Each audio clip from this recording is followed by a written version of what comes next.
adalah antara insan yang amat mahir menguruskan hati baginda, dan juga para sahabat as-salafus salih adalah antara insan-insan cemerlang yang amat bertuah, yang berjaya mengurus hati mereka sendiri, dan mereka adalah insan yang mahir dan amat bersungguh-sungguh menguruskan masa itu.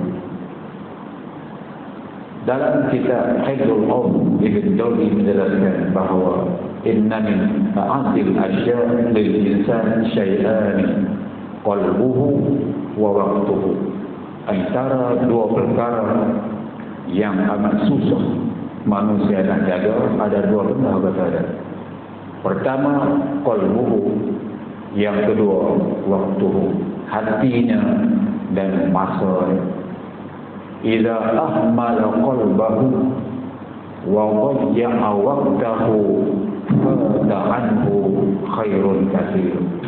Apabila dia gagal, dia abai menguruskan hati dia, wa ahmala waqtahu wa dhayya'a waqtahu, dan dia membiarkan waktunya pergi tanpa diurus dengan baik, fata'anhu khairun katsir, akan lenyap dan hilanglah daripadanya terlalu banyak kebaikan.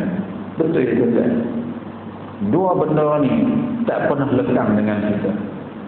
Kita pergi mana, dia mesti ikut hati kita, masa kita. Sebab tu kita kena ada perancangan untuk nak menguruskan hati dan masa. Allah Ta'ala bagikan kita hati, berikan kita masa, berikan kita akal, fikiran kita boleh atur, boleh susun atur, kita akan buat apa dan buat apa, tuan-tuan dan puan-puan sekalian. Pentingnya hati adalah raja di dalam diri kita.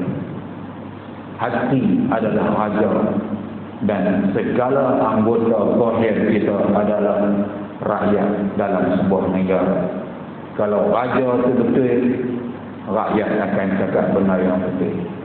Kalau ketua dalam diri kita, yakni hati itu lurus, insya-Allah tuan-tuan, anggota zahir kita juga akan lurus. Kalau hati kita sihat, insya-Allah anggota zahir kita akan jadi sihat. Tapi kalau hati kita berpenyakit, hati kita berbengkak-bengkok, hati kita yang tidak arah dalam hidupnya, hati kita yang tiada rada di dalam hayatnya, maka sudah sepasti tindak tanduk anggota kita juga bercabang-cabang, tuan-tuan. Tangan kanan nak ke kanan, tangan kiri nak ke depan, kaki kiri nak pergi ke kiri, kaki kanan nak pergi ke kanan. Jadi kita akan robot. Kerana kita gagal menguruskan hati yang ada di dalam diri kita. Sebelum Nabi SAW diisrakan, sebelum Nabi diisra, Nabi dibedah dada baginda SAW, dan pembedahan ini, tuan-tuan dan puan-puan, berlaku sebanyak 3 kali dalam sepanjang hidup Rasulullah SAW. Pertama kalinya ketika umur baginda berusia 6 tahun, ketika dia dalam peliharaan mak susuannya adalah Halimatus Sa'diyah. Dia duduk main dengan Bani Sa'ad, budak-budak, maka datang malaikat Jibril, fasarah amsakahu fasarahu. Jibril ditangkap Nabi Muhammad. Nabi pun bergelut untuk pegang Nabi. Jibril pegang Nabi, dan Nabi pun cuba nak lari. Akhirnya dibedah dada Nabi SAW. Dikeluarkan hazzu syayatin, maknanya nasibu syayatin, syaitan akan mengganggu hati manusia. Ini semua ada pada manusia. Kerana katakan takriman lin Nabi SAW, ta'ziman lin Nabi SAW, tasfiyatan lahu, Allah Ta'ala nak memuliakan Nabi, nak tasbihkan Nabi, nak sucikan Nabi, agar tidak ada langsung sedikit habuk pun lorong-lorong yang boleh syaitan mengganggu Nabi sallallahu alaihi wasallam. Apabila Nabi dipegang oleh malaikat Jibril, maka kawan-kawan sepermainan dengan Nabi balik berjumpa Halimatus Sa'diyah. Dia nak kata, kawan kami mati dah dibunuh. Maka dia pergi tengok bila Nabi balik berjumpa Halimatus Sa'diyah, wajah Nabi nampak merah menyala, merah. Dan tuan-tuan, antara sahabat Nabi yang menceritakan kesan pembedahan dada Nabi adalah Anas bin Malik radhiyallahu anhu, yakni khadam Nabi sallallahu alaihi wasallam. Tuan-tuan, ini bedah yang pertama. Yang kedua adalah dibedah ketika Nabi nak dilantik menjadi rasul. Indama yub'a, ketika Nabi duduk seorang-seorang dalam gua Hira di Jabal Nur, maka Jibril sekali lagi bedah dada Nabi sallallahu alaihi wasallam. Kerana apa, tuan-tuan? Kerana Allah Taala akan turunkan satu wahyu, menurunkan beban yang besar dalam diri Nabi. Allah Taala akan turunkan Al-Quran dalam diri Nabi. Maka sepastinya, tuan-tuan, langsung Allah Taala tak mau ada sedikit perkara-perkara pun yang dihalang oleh musuh-musuh Allah Subhanahu wa Ta'ala, terutamanya adalah syaitan. Dibedah dada Nabi sallallahu alaihi wasallam, maka dengan pembedahan dada Nabi ini maka turunlah wahyu, Iqra bismi rabbikal ladzi khalaq. Kita pun nak baca Al-Quran, nak solat, nak buat apa kebajikan, nak melakukan apa-apa perkara yang jenis bertaqarrub ataupun bertahambudi, memperhambakan diri pada Allah, wajib benar-benar dada kita. Ketiga kalinya ialah ketika Nabi nak dimi'rajkan. Sekali lagi dibedah dada Nabi sallallahu alaihi wasallam. Dan pembedahan yang ketiga ini kerana Allah Taala nak perlihatkan kepada Nabi beberapa keajaiban, beberapa keagungan ayatullah subhanahu wa ta'ala yang akan disusun dalam perjalanan malam Nabi Isra dan Mi'raj. Mukjizat Isra dan Mi'raj.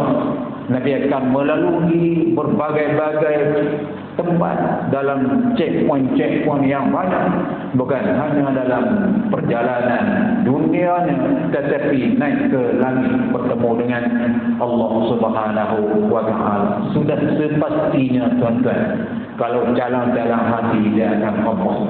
Dia tak mampu mendepani, apatah lagi perginya adalah seorang diri tanpa ditemani oleh siapa-siapa pun.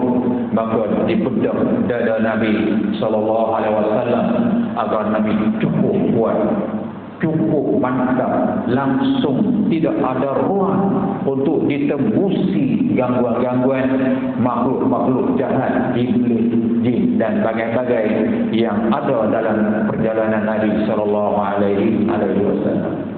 Muslimin dan muslimat, Nabi dibedah dada, kita juga kena bedah dada. Dan pembedahan dada kita tak geluh pergi jumpa malaikat Jibril. Kita pun tak pernah tengok dia pun. Kita yakin dia wujud, kita tak pernah tengok dia. Dan kita bedah dada, tuan-tuan, kita kena bedah diri.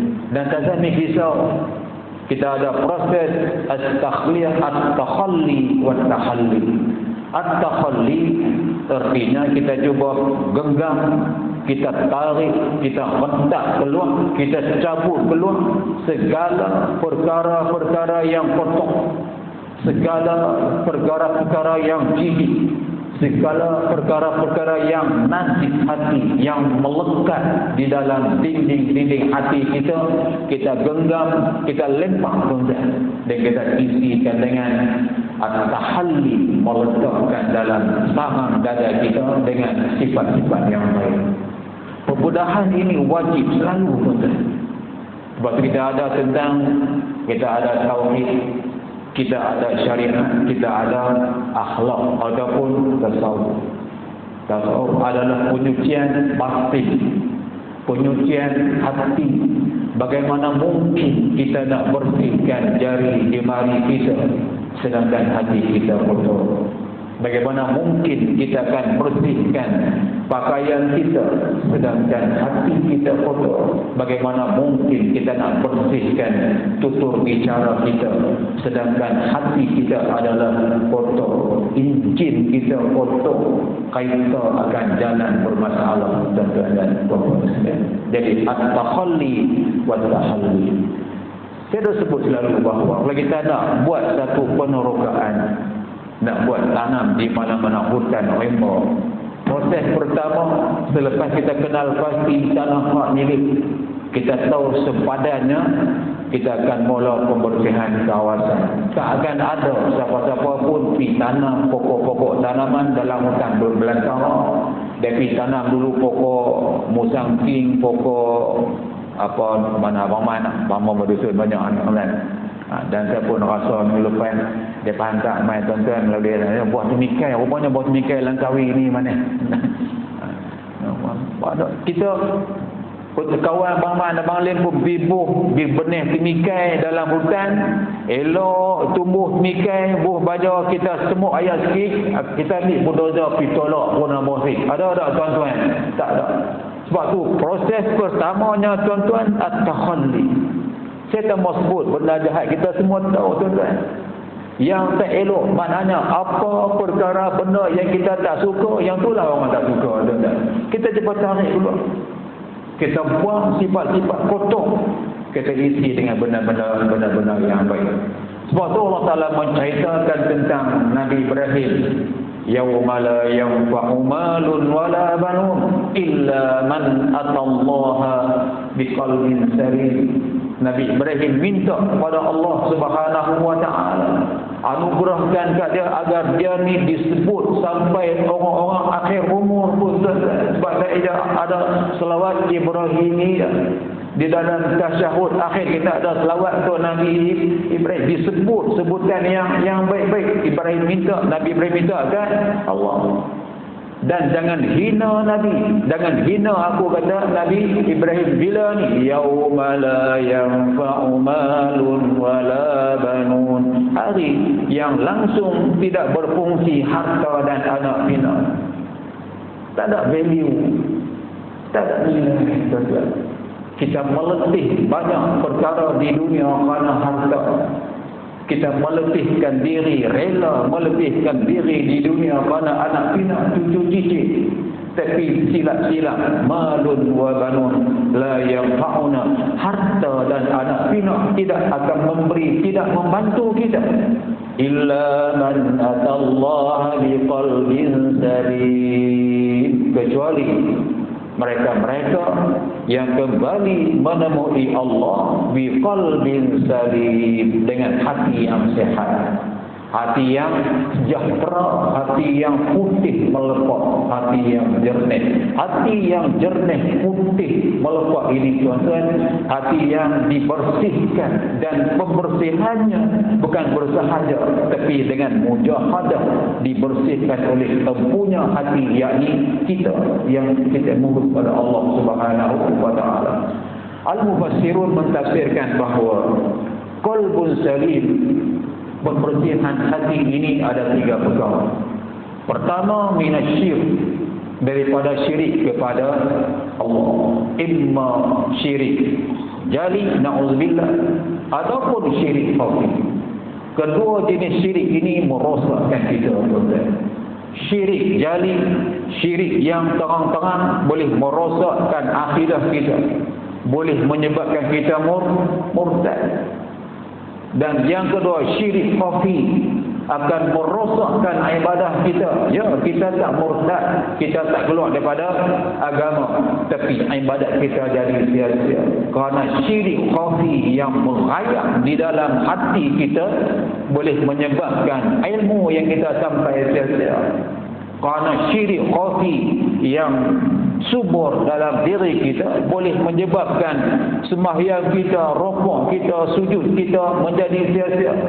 Kerana syirik khafi yang ada di dalam diri kita menyebabkan keletihan puasa kita, kedahagaan puasa kita, kelaparan di puasa tidak diterima oleh Allah. Kerana syirik khafi yang menjalar dengan diam-diam secara sengah dalam diri kita untuk cucuk sarang hati kita, tuan-tuan, menyebabkan qiyam malam kita tidak diterima oleh Allah.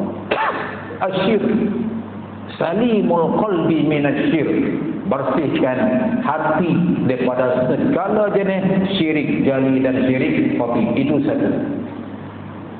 Yang keduanya, tuan-tuan dan puan-puan, ialah salimul qalbi minaz-zunub, bersihkan hati daripada dosa.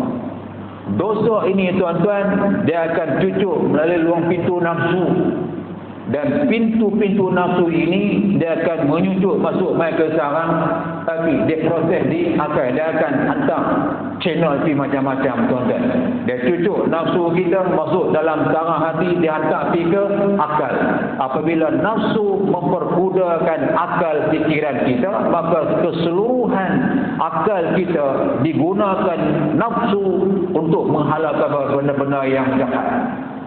Akal akan bagi jalan buat benda-benda yang tak elok, buat yang buat banyak daripada apa? Puncanya, tuan-tuan, hati kita belum menjadi sarang pembiakan syaitan. Menjadi sarang pembiakan syaitan, di mana syaitan bermaharaja lela di dalam hati kita. Kalau hati kita kotor, maka akan keluarlah kesemuanya kekotoran-kekotoran di dalam kehidupan kita, tuan-tuan. Akan semua segala kekotorannya. Yang didengari adalah pendengaran benda-benda yang kotor. Yang dilihat, penglihatan, gerak-gerinya adalah gerak-geri yang kotor. Pasal apa?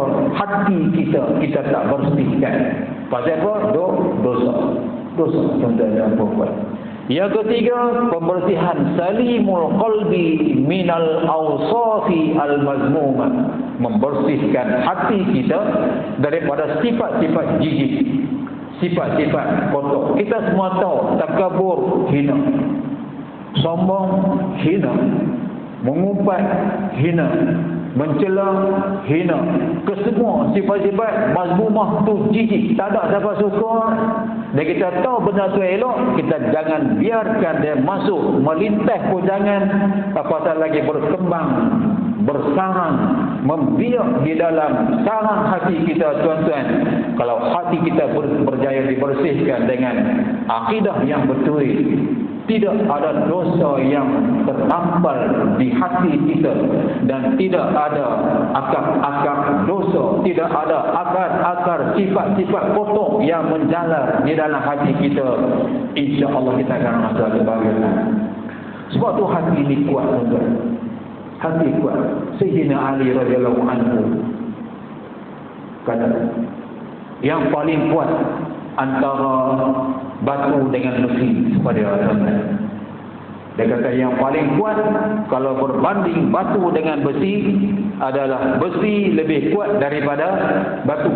Kerana kekuatan besi menyebabkan batu boleh pecah. Kalau tuan-tuan tak percaya, kita tengok di Lubuk Sembilan. Kalau dulu jalan nak naik tu, tuan-tuan, berbatu, dia hantar jentera api, hancur le jalan raya, kita boleh lalu dengan laju. Besi lebih kuat. Besi kata padan muka hang batu, aku lagi kuat. Batu kata tak apalah, hang kuat, ambil hang sini gunung raya ada hang. Antara besi dengan api, siapa lebih kuat? Besi sekuat batu, mana pun besi kita layak dengan api, akhirnya besi akan jadi lembut. Kita boleh bentukkan besi yang keras dan kuat tadi ikut acuan, ikut bentukan yang kita nak, rupa paras macam mana. Kita boleh buat pisau dengan besi bermula pada api. Kita boleh buat bunga, tuan-tuan. Kita boleh buat kek, boleh buat gelas.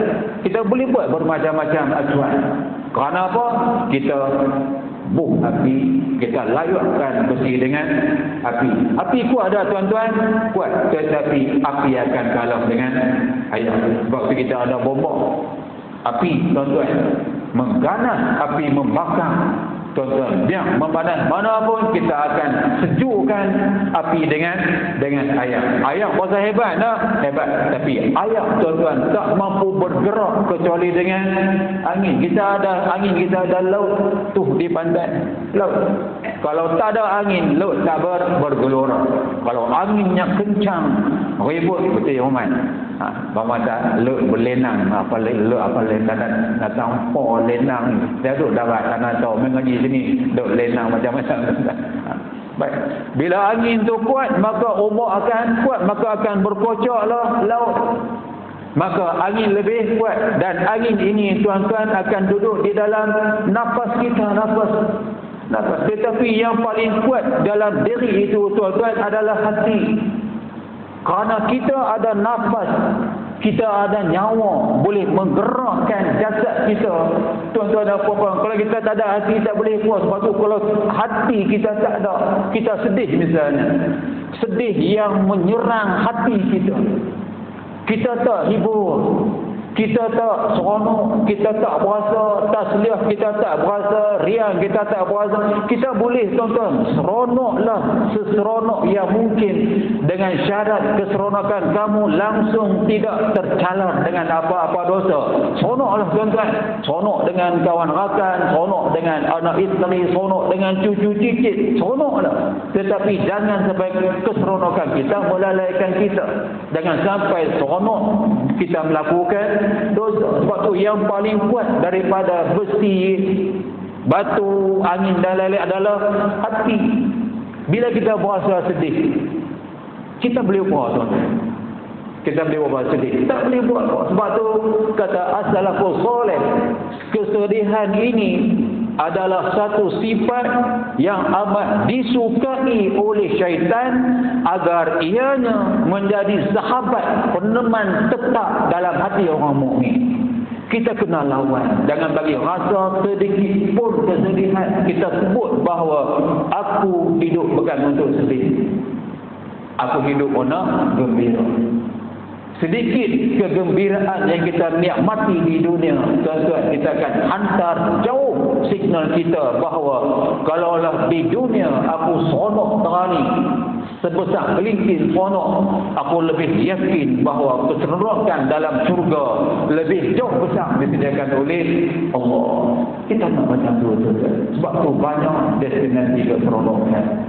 Nak hiburkan hati, nak tenangkan hati, nak damaikan hati, nak gemburkan hati, nak membajakan hati, nak vitaminkan hati. Banyak destinasi banyak. Antaranya Al-Quran, antaranya adalah dekat dan infak, antaranya tuan-tuan zikrul maut, ingat mati, antaranya mujalasatus solihin, duduk dalam halaqah air, antaranya tuan-tuan jaga daripada kita melakukan dosa. Kesemuanya tuan-tuan di tangan kita. Allah Ta'ala berikan waktu tanpa dikurang sehari 24 jam, tak dikurang tuan-tuan. Hanya duduk dalam diri kita menguruskan hati kita, menguruskan waktu dengan cermat dan istiqamah konsisten yang berterusan, insya-Allah dan kita merasai Allah indahnya hidup sebagai insan yang muslim, beriman kepada Allah. Aku ada Allah, aku ada para malaikat, aku ada sahabat-sahabat saudara Islam, aku ada masyarakat, dan kita jangan mematikan hidup kita. Hidup kita biar kita hidup segarkan kehidupan dengan perkara-perkara yang tidak mendatangkan dosa. Selamat menguruskan kehidupan, selamat meneruskan langkah-langkahan hidup, cermat dan hati-hatilah agar kita tidak melakukan apa-apa perkara yang boleh merosakkan hati dan boleh membiarkan masa kita pergi tanpa faedah. Tuan-tuan dan masalah mohon pada hari ini cukup kita dalam surat agung ni, syarat agung khairat kematian selamat bermesyuarat.